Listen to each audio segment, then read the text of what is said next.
যেদিন পদ্মা সেতু উদ্বোধন হয়েছে ওই দিন দেখলাম এক যুবক দাঁড়ায় দাঁড়ায় পদ্মা সেতুতে প্রস্রাব করছে, পত্রিকায় আসছে। আপনি ঠান্ডা মাথায় ভাবেন, এই সেতু কি সরকারের বাপের টাকা বানাইছে? আপনার আমার পকেটের টাকা। কথা ঠিক না বেঠি? তা আমার কথা হইল, যুবক তুমি মোতার কি জায়গা পাইলা না? এত সিফা সাফা আছে, খাড়ায়া মাইরা দাও, হ্যাঁ হইয়া তুমি এখানে মরতে আইছো কা? কথা কন না কা? পুলিশ ঘোরে, র্যাব ঘোরে, সেনাবাহিনী ঘোরে, বন্দুক তাক করে আছে, নতুন উদ্বোধন হবে, মানুষের একটা আবেগ অনুভূতি কাজ করতেছে। যাই হোক, কিন্তু কথা হলো যে তুমি মরতে গেলা কাওয়াহানে। হে মরছে মরছে ভালো কথা আছে, মরছো মরছো, চুপচাপ মুইতা মুইতা কোনো মতে বাড়ি বুড়ি মারি আয়া ভর। কথা কন না কা? সেইটা আবার মোবাইলে তোলা লাগবে কি লিখিয়া? সেইটা আবার মোবাইলে তুললে ফেসবুকে ছাড়িয়ে দিতেছে যে সুবহানাল্লাহ আমি মুতছি, আমি আমি পদ্মা সেতুতে মুতছি, এটা ছাড়িয়ে দিতেছে। তাও আবার সুবহানাল্লাহ কইয়া ছাড়িয়ে দিতেছে। বিশাল একটা সোয়াব কামাইছে। এখন যে পুলিশে জেলখানায় নিয়ে বাটাম ফাটা দিতে আছে, কে তোমারে বাঁচাইছে? কথা কান না কা? এটা কাম না আকাম? না আপনারাই বলেন, এটা কাম না আকাম? আকাম না, আকাম তো। ওসি সাহেব বলল, হুজুর আসরের নামাজের পরে গুড়ি গুড়ি বৃষ্টি পড়তেছে, রাস্তায় কোনো মানুষ নাই, আকাশ চমকাইতেছে, কৃষকরা ভয়েতে জমিন থেকে ঘরে চলে গেছে, আকাশটা মেঘাচ্ছন্ন হয়ে গেছে। ওই সময় এক যুবক মোটর সাইকেল নিয়ে তার এক বন্ধুকে সাথে নিয়ে যাচ্ছে এক গ্রাম থেকে আর এক গ্রামে। ডান্ডির মাথায় মোবাইল বান্দা তারা বিভিন্ন জায়গায় টিকটক বানায়, টিকটক করে, এটা মোবাইলে ধারণ করে ফেসবুকে ছেড়ে দেয়। কথা বুঝেন? যখন বৃষ্টি শুরু হয়ে গেল, তাকায় দেখলো ব্রিজের পারে একটা চিকন সাপ, একেবারেই চিকন, রাস্তার এই পার থেকে ওই পারে যায়। যুবক এবার চিন্তা করলো, সুবর্ণ সুযোগ যায়, আমি এই সাপ নিয়ে টিকটক বানাবো। কাম না আকাম? কথা কম? আকাম। দরকার কি সাপের লাগে গিয়া মাতবাড়ি করা? ও যাইতে আছে, যাও, খাও, খোঁজো কাওয়ারে। এবার সাথের বন্ধুকে বলল, তুমি ভিডিও করো, আমি ল্যাজ দুইটা ঘুরামু। পরের দিন জাতীয় সব পত্রিকায় আসছে এই ঘটনা। এবার একজনে ভিডিও করতে আছে, সে ল্যাজ দুইটা টপকে ল্যাজ ধরছে। ল্যাজ ধরলে তো সাপের শক্তি দুর্বল হয়ে যায়, ঘুরানো শুরু করছে। মোটামুটি ৫-৭ মিনিট ঘুরাবার পরে সাপ চিন্তা করে, আমি কি দেশে আইছি না ইন্ডিয়া আইছি? এ কি? সাপ বং ধরছে। সাপ কিন্তু মরে নাই। সাপ কি সহজে মরে? মরতেই চায় না। ও দেখবেন মরে গেছে, কিন্তু একটু ফুস করে ওঠে। এবার যুবকের মাথায় শয়তান আর একটা ভূত চাপছে, মানে শয়তান আর একটা খোঁচা মারছে যে এই ল্যাজ দিয়ে ঘুরি দিলে কামইবে না, তুমি কল্লায় হাত দিয়ে কপালে একটা জুমা দাও। সেম তাই করলো। এবার পাশের যুবককে বলল, ভিডিও বানাও, আমি গলায় হাত দিয়ে কপালে চুমো দিব, কারণ সাপ তো মরে গেছে। সাপ কিন্তু মরে নাই। পাশের ডায়ে কয়, তুই সাবধান, দেখ মরছে না, জেতা আছে। কইলে সে হন সাপ, ও জেতা থাকলো কি না থাকলো কি, সমস্যা হইবে না, মনে করছে কেস সোয়া। এবার আস্তে করে সেই সাপের মাথা একটু, এই যে সবুজ কালারের ছিল মাথাটা, চুমা দিবার গেছে, একটু মুখ লাগাইবে কপালে, সাপের কপালে। সাপ চিন্তা করলো, ভালোবাসার জায়গা পাইনি না, এনে আইসো মরতে। ফস করে উঠছে, ফস ঠেলায় এইটা খোঁচা মারছে। ওটা বিষাক্ত সাপ, ভয়ঙ্কর বিষাক্ত সাপ। মুহূর্তের ভিতরে পুরো দেহ কালো হয়ে গেছে, অসুস্থ হয়ে পড়ে গেল। হুন্ডায় আরো দিগলা হালাইয়া হসপিটালে নেছে।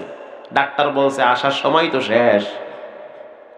এ মেয়া, কয়েকদিন আগে শুনছেন না যে রেল লাইনে টিকটক বানাইতে গিয়ে এক পোলায় মরছে? কথা কন না কা? এই তো, যার কাম নাই হে কি করে? আকাম করে। প্রিয় যুবক ভাইয়েরা আমার, হযরত আলী রাদিয়াল্লাহু তাআলা আনহু বলেন, আমি আমার রবকে কিছুই দিতে পারলাম না, তবে তিনটা জিনিস দিলাম। এক নম্বরে, আমি আমার হাত রবের পক্ষে ব্যবহার করব, খারাপ রাস্তায় আমার হাত ব্যবহার হবে না। সুবহানাল্লাহ। দুই নম্বরে, আমি আমার জিহ্বাটা রবের পক্ষে স্লোগানে স্লোগানে প্রকম্পিত করব। জিহাদের ময়দানে হযরত আলী রাদিয়াল্লাহু তাআলা আনহু যখন তাকবীরের আওয়াজ তুলতো, শয়তান জিহাদের ময়দান থেকে পালাইতো। আল্লাহু আকবার।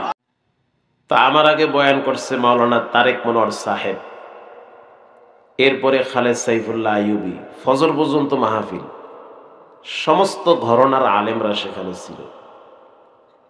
তো ৩টার সময় আমারে বয় দিছে, ২:৩০ থেকে ৩টার ভিতরে।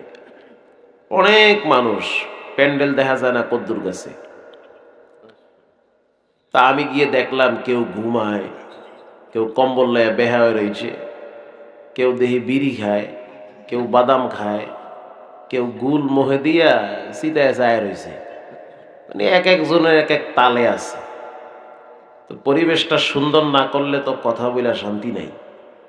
কথা ঠিক না?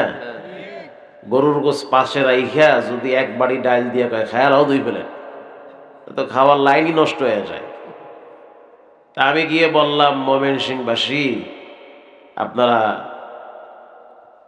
জাহান্নামে কারা কারা যেতে চান এই শীতের ভিতরে? একটু হাত তুলেন। ও মা, দেখলাম অনেকে খাড়া হয়ে গেছে গা। আমি কইলাম কি জাহান্নামে যাবেন? কানে লাড়া দিয়া কয় মুইও যাবো না, মোর আব্বাইও যাইবে না। খাড়ায় গেছেন যে, কয়টা তো মনে করছে মোল্লা মুন্সি যা কয় ভালোই কয়। আপনারা কেমন আছেন? আলহামদুলিল্লাহ। যদিও উপস্থিতি কম, কিন্তু টেনশন নাই। আমার একটা অভ্যাস, আমি লক্ষ জনতার সামনেও যেই সিস্টেমে কথা বলি, 5 জন লোকের সামনেও একই সিস্টেমে কথা বলি। কারণ যারা এখানে আসছে অবশ্যই খিচুড়ি আর বিরিয়ানির জন্য আসে নাই, 2-4টা কথা শুনতে আসছে। সেই কথাগুলো শুনে যেন সে আমল করতে পারে, পরকালের কিছু পাথে অর্জন করে সে যেন ঘরে গিয়ে সেই আমলে স্টার্ট দিতে পারে। এরকম উদ্দেশ্য আপনাদের নাকি? তাহলে আল্লাহ আপনাদেরকে কবুল করুন। আরো জোরে বলেন। আবার জানতে চাই আপনারা কেমন আছেন?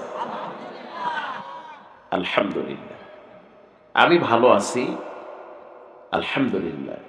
দেশ স্বাধীন না হলে হয়তো আমাকেও আয়না ঘরে যাওয়া লাগতো না। আপনি কেমনে বুঝলেন? ঠিক, কারণ অনেক হুজুর আছে মসজিদ হইয়া পলাইছে। কথা ঠিক না ঠিক? বাইতুল মুকাররমের খতিব সাহেব হেও দিহি গেছে গা পালায়া। তো অবস্থান পরিবর্তনের পাশাপাশি অনেকেই পলায়, কারণ এরা এক সময় স্বৈরাচারের পা চাটত। হালুয়া রুটি খাওয়ার জন্য পকেট সব সময় গরম থাকতো, আর গোপনে গোপনে ইসলামের গোড়া কাটতো। সহজ সরল মুসলমানদেরকে ফাঁসির কাস্টে ঝুলিয়ে তাদেরকে কষ্ট দিয়েছে। তা আমি যেখানে জুমা পড়াই ওটা তো 12 কুতুবের আড্ডাখানা, মতিঝিল, ঢাকার প্রাণ কেন্দ্র। এই জুমার দিন 9 থেকে 10,000 মুসল্লি জুমার আদায় করে। আমি এখানে বয়ান করব একেবারেই প্যারাসিটামল, কারণ জুমার বয়ান মাঠের বয়ান কোনোদিন এক না। ওটা সম্পূর্ণ ভিন্ন পরিবেশ, মাঠের পরিবেশ ভিন্ন। ওই বয়ান এখানে বুঝবেন না, এখানের বয়ান ওখানে চলবে না, এটা বুঝতে হবে। প্রিয় ভাইরা আমার, তো দেশ স্বাধীন হওয়ার কয়েক জুমা আগের থেকে আমাকে বলতেছে আপনি আইসেন না, আপনি না আসলেই ভালো। আমি বললাম আমি নরম মানুষ, সহজ সরল মানুষ, চোখ বন্ধ করে আওয়াজ করি, আমারও কোনো আওয়া লাগবে না। এটা হইল কিছু? ডিজিএফআই, এনএসআই, এসএসএফ এর সদস্যরা প্রায় জুমার দিন আসে। আপনাদের আক্কেলপুর আছে না, এখানে এনএসআই এর একজন সিনিয়র অফিসার আছে, ভালো মানুষ, পা চাটে নাই। র্যাঙ্ক বাড়ে, হ্যাঁ র্যাঙ্ক কমে, খুব ভালো মানুষ। আমি কিছুদিন আগে আসছিলাম তার বাড়ির মাহফিলে।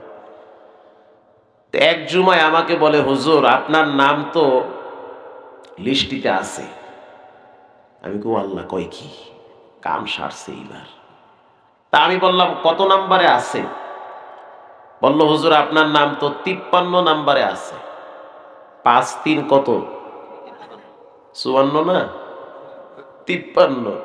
একটু মনোযোগের দৃষ্টি আকর্ষণ করতেছি। তা আমি বললাম লিস্ট কত বড় হয়েছে?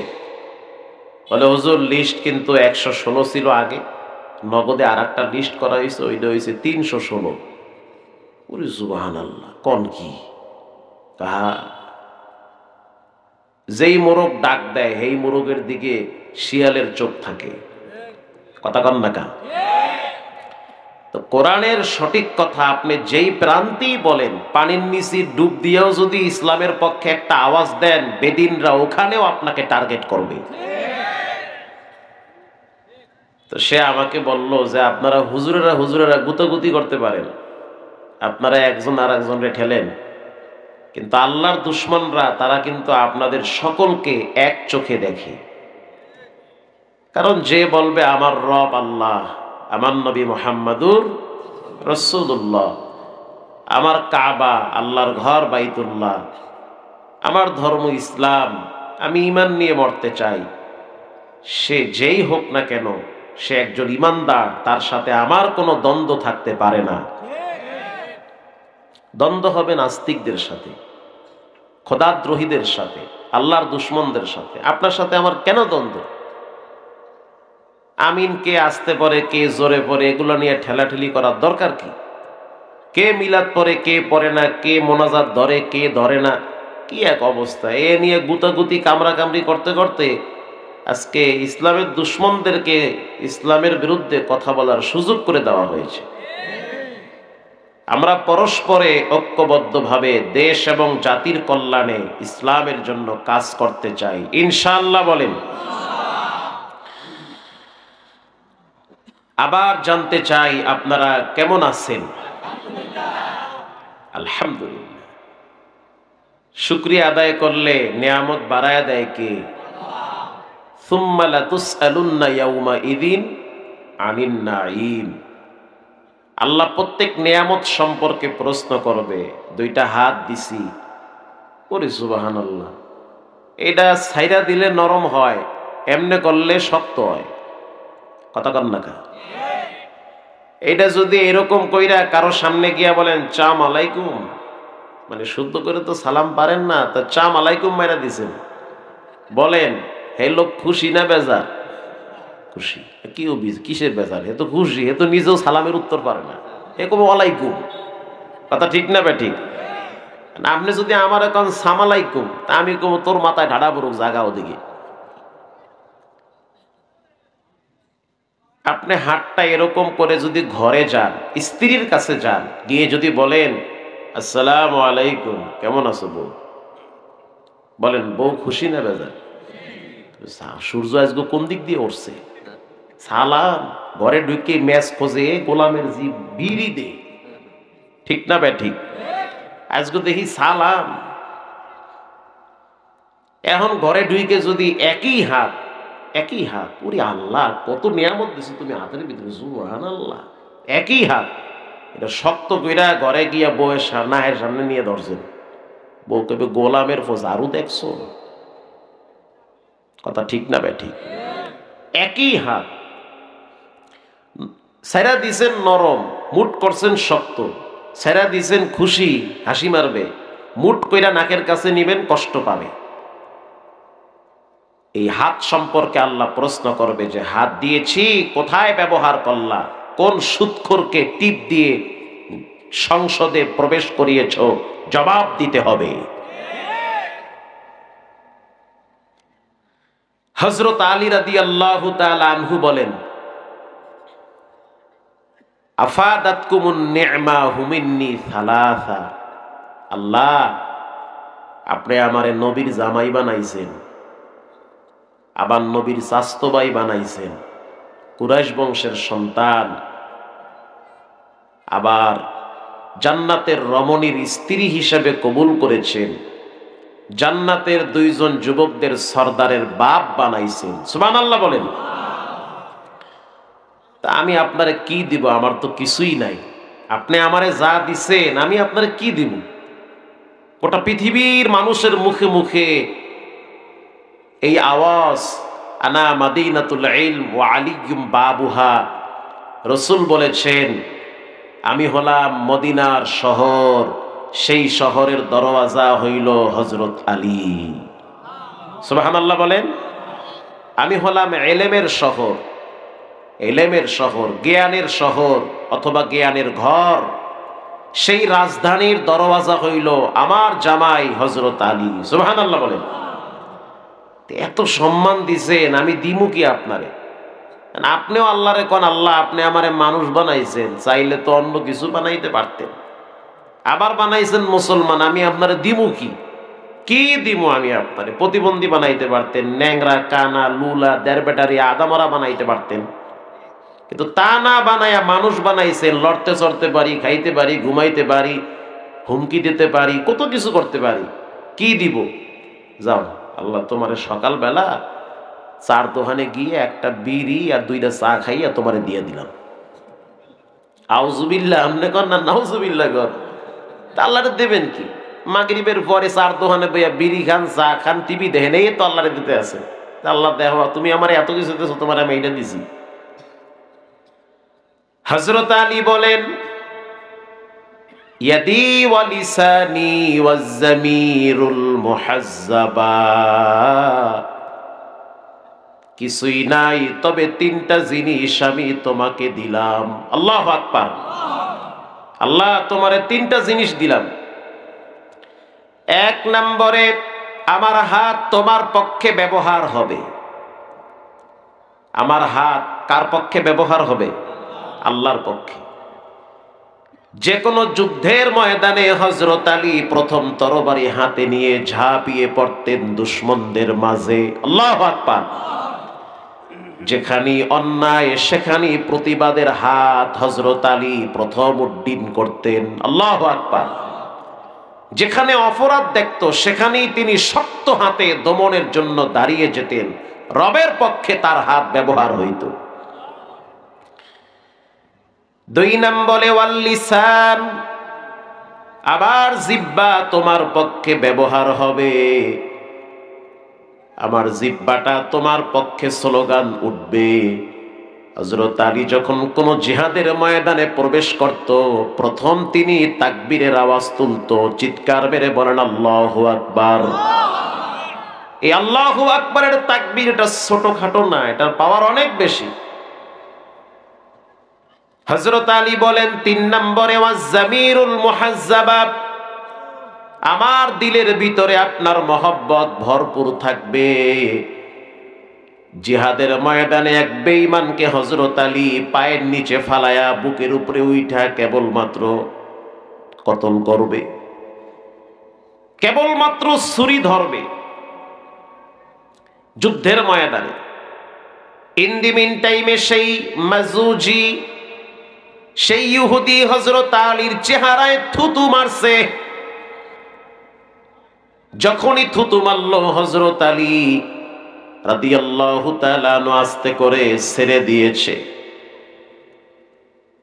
উচিত ছিল থুতু মারলে তো রাগ আরো বেশি উঠবে, কথা ঠিক না? একে তো আমার নিচে পড়ছো, পরাজয় বরণ করেছো, আবার তুমি মারলা থুতু, তোমার তো কোনো শক্তিই নাই, তুমি শেষ হয়ে গেছো, তো রাগ তো আরো বেশি উঠবে। ওরে হারামি, তোরে খাইছি, তোর গোষ্ঠী উদ্ধারে খাইছি। কথা কি আমার বোঝেন? কিন্তু সেই রাগ তো ওড়ে নাই। হযরত আলী বলল যাও, তোমাকে ছেড়ে দিয়েছি। কেন? এতক্ষণ তোমার উপরে আমি আমার রাগ ছিল আল্লাহর জন্য, যখন তুমি আমাকে থুতু মারছো আমার ভিতর থেকে নিজের জন্য রাগ উঠছে, আর নিজের জন্য রাগ উঠলে তোমাকে হত্যা করা জায়েজ নাই। আল্লাহু আকবার বলেন। আপনি হক কথা বলবেন, শক্তি ব্যবহার করবেন, রক্ত ব্যয় করবেন, জীবন দিবেন, বলেন কার জন্য? আওয়াজ দিয়ে বলেন কার জন্য? আল্লাহর জন্য। রব্বুল আলামিন কোরআনে বলেন কুল ইন্না সালাতি ওয়া নুসুকি ওয়া মাহইয়ায়া ওয়া মামাতি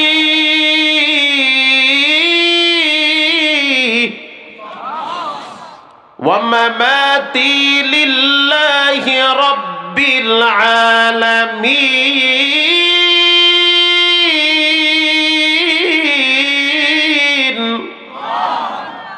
গলা ছেড়ে আওয়াজ দিয়ে এতগুলো মানুষ একই কণ্ঠে বলেন আল্লাহু আকবার।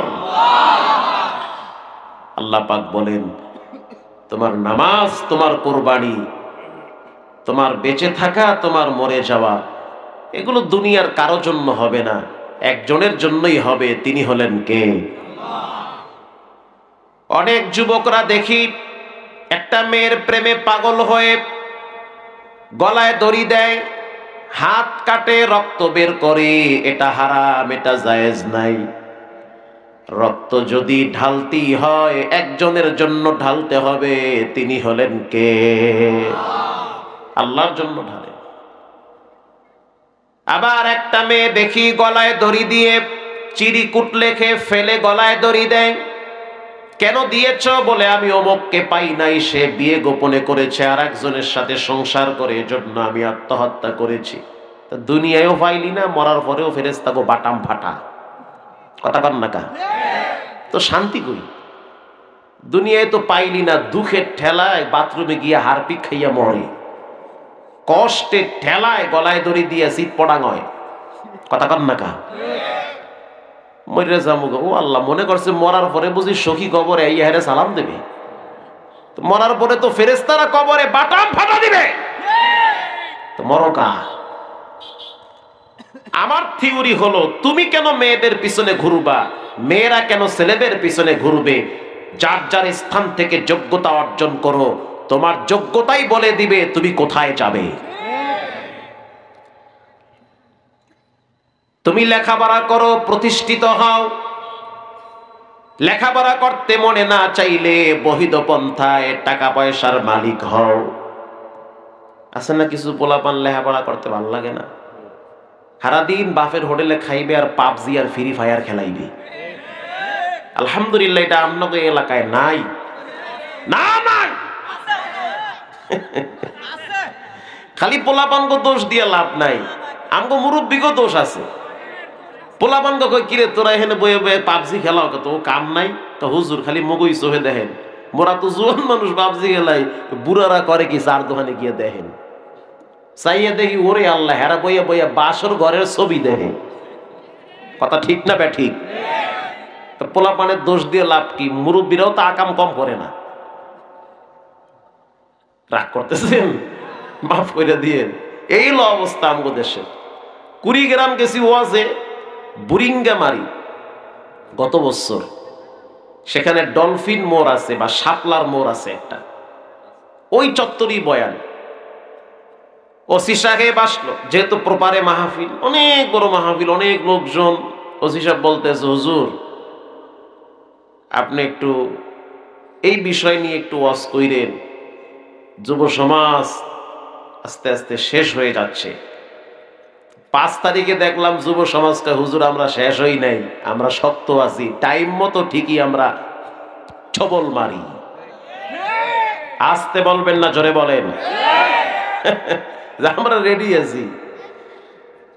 তো ওসি সাহেব বলতেছে, হুজুর ও ভালো মানুষ, উনি পলায় না, উনি আছে ওই থানায়, এখনো আছে, উনি 2 নম্বরই করে নাই। তা বলতেছে, হুজুর এই এলাকায় পোলাপান খালি টিকটক বানায়। আমি বললাম, ভালো তো, খারাপ না, আপনিও বানান। অনেক পুলিশে টিকটক বানায় না, তো বানাইবেন আপনার, সমস্যা কি? ভালো এটা।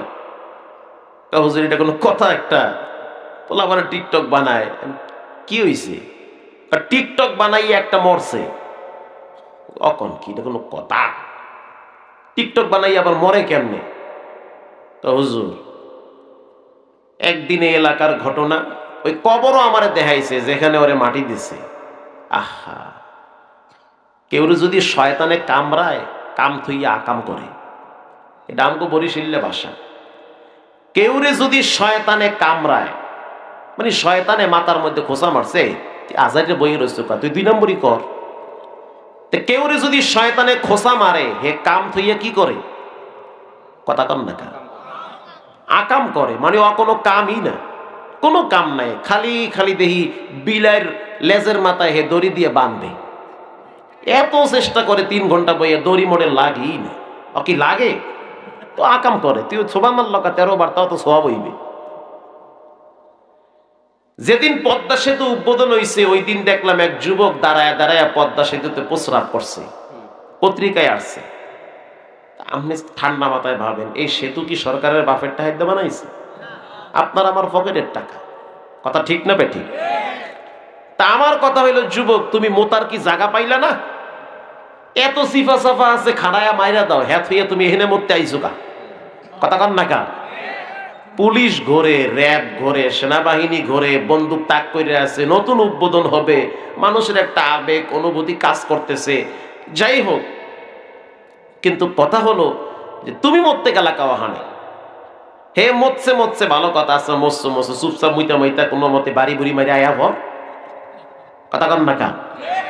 সেইটা আবার মোবাইলে তোলা লাগবে কি লিখে, সেইটা আবার মোবাইলে তুললে ফেসবুকে ছাড়িয়ে দিতেছে যে সুবহানাল্লাহ আমি মুতছি, আমি পদ্মা সেতুতে মুতছি, এটা ছাড়িয়ে দিতেছে। তাও আবার সুবহানাল্লাহ কইয়া ছাড়িয়ে দিতেছে। বিশাল একটা সওয়াব কামাইছে। এখন যে পুলিশে জেলখানায় নিয়ে বাটাম ফাটা দিতে আছে, কে তোমারে বাঁচাইছে? কথা কান না কা? এটা কাম না আকাম?